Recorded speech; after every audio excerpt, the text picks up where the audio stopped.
Buenos días. Mis primeras palabras son de agradecimiento, ¿no? De agradecimiento a los señores obispos, agradecimiento a todas las personas que no vemos, pero que sin embargo hacen posible estos encuentros y estos espacios de diálogo.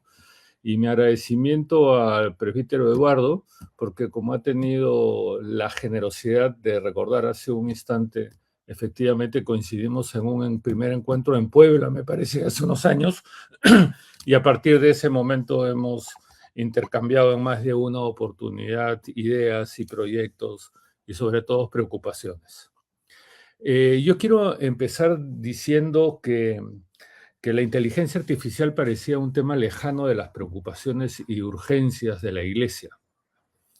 Sin embargo, las páginas de Magnifica Humanitas demuestran que, por el contrario, se trata de una problemática acuciante y perentoria para ella, debido al impacto que tiene en el mundo, en la vida social y sobre todo en el ser humano, y permítame que lo diga así, en la concepción que impone la inteligencia artificial en torno a los vínculos entre las personas de carne y hueso. Son muchas las ideas y sugerencias que plantea ella y son muchas también las preguntas que origina, pero me he comprometido con no ser puntual y no excederme de 8 minutos. Por ello comienzo citando 4 afirmaciones de la encíclica que al leerlas me dieron la impresión de estar ante un campanazo imposible de ignorar. El primero, o la primera, es que ante el mundo digital, el Papa León XIV se pregunta qué estamos construyendo. La segunda es que en ese contexto se plantea la pregunta ¿qué significa custodiar lo humano? La tercera, que nuestra relación con la vida parece estar en crisis. Y la cuarta, que asistimos a una preocupante pérdida de memoria histórica. Son 4 afirmaciones con las que es difícil no identificarse si nos tomamos un segundo para observar a nuestro alrededor y nos preguntamos si este es el mundo con el que nuestros padres y abuelos soñaron para nosotros y al que nosotros queríamos llegar. Habría que torcer, dicho sea de paso, demasiado el texto, la encíclica, para decir que ella desconoce las virtudes de la inteligencia artificial y los beneficios que ha ganado la civilización con el desarrollo de la tecnología. Porque no creo que el Papa León XIV pondere lo que hace la tecnología al hombre. Lo que hace, no creo que pondere eso, sino lo que ella hace del hombre. Y mucho me temo que hay bastante más que un simple cambio o juego de preposiciones en este par o en esta analogía. León XIV subraya cómo la inteligencia artificial modifica nuestra forma de percibir la realidad, de relacionarnos, de escucharnos, de percibirnos, de creer, y por si no fuera suficiente ya con ello, nos alerta de un cambio que daña los cimientos de la democracia. Me refiero a la aspiración y el valor de la verdad, a la ausencia de una auténtica voluntad por comunicarnos. En esta línea, tengo la impresión de que el Papa León XIV apunta a los riesgos y peligros que se derivan de perder, sobre todo, aunque no exclusivamente, algo que se suele conocer como las facultades fundamentales del ser humano, las que han sido borradas de la discusión sobre el mundo que nos ha tocado en suerte y no aparecen mencionadas ni en una nota a pie de página cuando los tecnócratas y gente ajena a este ámbito diseñan estrategias de desarrollo o piensan en el futuro de los pueblos. Y dicho así, esta encíclica es una respuesta que se propone evitar que el mal uso de una creación humana deshumanice el planeta y nos convierta en artículos desechables, vacíos y sin contenido. Pienso además que para el Papa León XIV, el lenguaje es una de las dimensiones centrales en sus propósitos y tiene razón en otorgarle ese protagonismo. ¿Qué más esencial que hablar y hablar con libertad? Y lo digo porque saber hablar, hablar cualquier lengua, es una expresión de libertad y a la vez es una actividad guiada por un principio de alteridad que materializa una acción solidaria. Una lengua es siempre para otra, existe para el otro, no es para uno, y se hace realidad cuando otra persona escucha y comprende. Por ello, se puede decir sin temor a equivocarse que la comunicación une y distingue. Une porque se sostiene en conocimientos y en una memoria compartidos, algo común. Y distingue porque involucra a dos o más personas, obviamente distintas, con experiencias y sentimientos imposibles de homologar y estandarizar. Fíjense ustedes que sin ese acuerdo previo, sin esa base común, no hay lengua, pero tampoco hay vida política ni vida auténticamente democrática. Hoy corremos el riesgo de olvidarlos. Para algunos, digamos eso y hay que decirlo, es una preocupación secundaria. Con ese olvido, exponemos a la humanidad a que pierda su capacidad crítica, reflexiva y sea así susceptible de manipulación. Quiero decir, abandonamos nuestra condición de seres pensantes y creativos y socavamos la base común que necesitamos para construir juntos un mundo habitable para todos sin excepción. Esa premisa está en la encíclica. La inteligencia artificial y las redes sociales son extremadamente seductoras, entre otras cosas, porque ofrecen respuestas a todo con sorprendente con velocidad, porque pueden hacer de coach psicológico, puedes crear un poema, recomendar una medicina, diagnosticar una enfermedad y en menos de 30 segundos facilitar el resumen de una bibliografía que debe dominar un estudiante para obtener un título profesional. Y dependiendo de la versión de la aplicación, podrían crear un avatar con mi rostro, con mi voz e incluso con la camiseta de la selección mexicana de fútbol. Para los consumidores de la inteligencia artificial, millones de personas, ella no solo dice la verdad, sino que se ha convertido en su mejor amigo, porque le resuelve todos los problemas y si me dice algo que no me gusta, simplemente lo cancelo. Les confieso, por cierto, que no conozco a nadie que se haya plantado valientemente, por ejemplo, ante el ChatGPT y le haya dicho que no lo cree y que desechará la información que le da. El mundo digital, para admitirlo de una vez, y la inteligencia artificial empiezan ya a normar las conductas y las percepciones del mundo y de nosotros mismos. Y creo que la encíclica justamente es una llamada de atención y un freno para evitar que eso se imponga.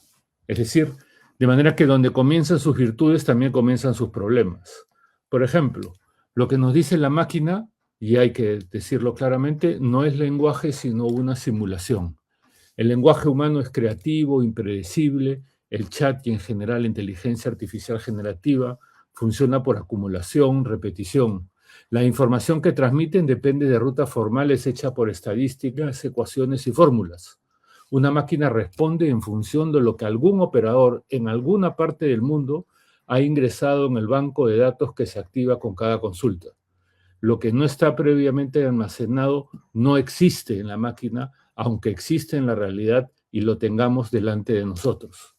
A ello apunta precisamente la encíclica cuando advierte que la tecnología no es neutral y que el usuario debe ser consciente de los sesgos que transmite e impone. No es tampoco casual que la encíclica alerte sobre la pérdida de la memoria histórica. Permíteme un detalle. El lenguaje es historia. Las palabras son historia. Por ello, unen, crean un puente entre las personas. Si balanceamos el contenido de las palabras, si dejamos que se tergiversen los significados, entonces estamos a un paso de vivir en un mundo paralelo diseñado a imagen y semejanza de políticos corruptos y de una tecnocracia ansiosa por incrementar su fortuna a costa de la ignorancia de millones de personas. ¿Dónde quedará el contrato social que nos asegura la comunicación? El mejor ejemplo de ello es el poder adictivo que tiene la polarización que atestiguamos en las redes. El insulto, el agravio, la tergiversación de la verdad, la mentira, la humillación, dolorosamente normalizados en el espacio público. El Papa León XIV entiende que se trata de una guerra de palabras y anota, la guerra no solo se libra, sino que también se prepara culturalmente a través de narrativas simplistas, lógicas de amigo-enemigo, desinformación y miedo, y se vuelve fácil presentar la violencia como necesaria, inevitable, incluso limpia. Para acercarme al final, no es fácil explicar a qué se debe que esas actitudes hayan ganado tanto espacio. Seamos honestos, nunca hemos estado tan informados como ahora, pero nunca como antes hemos estado tan incomunicados. No creo que no le damos la importancia que tiene la comunicación en una auténtica vida democrática. Educar para la democracia implica descubrir la riqueza del diálogo, de la argumentación y recuperar el lenguaje. El Papa León XIV hace bien en subrayarlo y sobre todo hace bien en subrayar que debemos recuperar las humanidades, que debemos recuperar las artes. Y creo que lo que nos toca hacer, sobre todo en América Latina, además de promover la reflexión en torno a la encíclica, es trazar una línea que me parece fundamental y que ya ha sido anticipada. Debemos pensar cómo educamos a nuestros jóvenes, cómo los educamos para vivir juntos, cómo los educamos para recuperar las humanidades y las artes y reforzar la idea de que con ellas formamos a los jóvenes para que descubran y vivan en democracia. Y creo, por último, que debemos demostrarle a los chicos, a nuestros jóvenes estudiantes, que el mundo tiene esperanza y sobre todo que en el mundo hay personas que hacen las cosas bien, que levantan la voz y sobre todo que están dispuestos a sacrificar su tiempo por el bien común. Creo que es suficiente. Muchas gracias.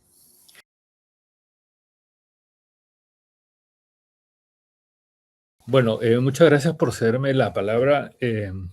Yo quería, eh, a ver, plantearlo de otra, acercarme al problema desde el lado de los jóvenes. De los jóvenes latinoamericanos, de los jóvenes que viven en distintas realidades, de jóvenes que tienen distintas lenguas, distintas culturas y distintas posibilidades, además de acceso a los medios digitales, ¿no? Y creo que también debemos en algún momento pensar en ellos, en cómo nos acercamos, cómo le acercamos la palabra de la encíclica, para que justamente puedan atenuar el impacto con el que se van a encontrar en algún momento de su vida definitivamente. Eso es una parte. Pero el otro lado, que no quiero olvidar, es el de los profesores. A mí me tocó estar de rector cuando fue la pandemia, cuando se dio la pandemia del COVID. Y creo que todos ustedes coincidirán conmigo en que la realidad, la familiaridad con el mundo digital y con la inteligencia artificial cambió radicalmente y tuvo un impacto directo en los métodos y las enseñanzas de aprendizaje. Entonces, a mí una de las cosas que me preocupa mucho es si nuestros profesores están realmente preparados, interesados y dispuestos a cumplir con esta misión que nos encarga el Papa León XIV. Muy bien.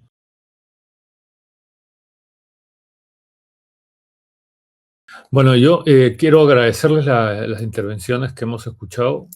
Me han parecido sumamente interesantes, muy ricas, muy estimulantes. Y también en aras del tiempo, yo quisiera pedirles más bien un comentario breve sobre cómo en la encíclica se insiste en más de una oportunidad en el lugar de las humanidades y también de las artes, como una dimensión esencial en la educación, tanto adaptada evidentemente a la educación escolar como a la educación universitaria. ¿Cómo entienden ustedes ese papel? ¿Cómo entienden ustedes, cómo entienden ustedes el lugar de las ciencias humanas y de las artes en la formación y en la educación católica de tanto de colegios como de universidades?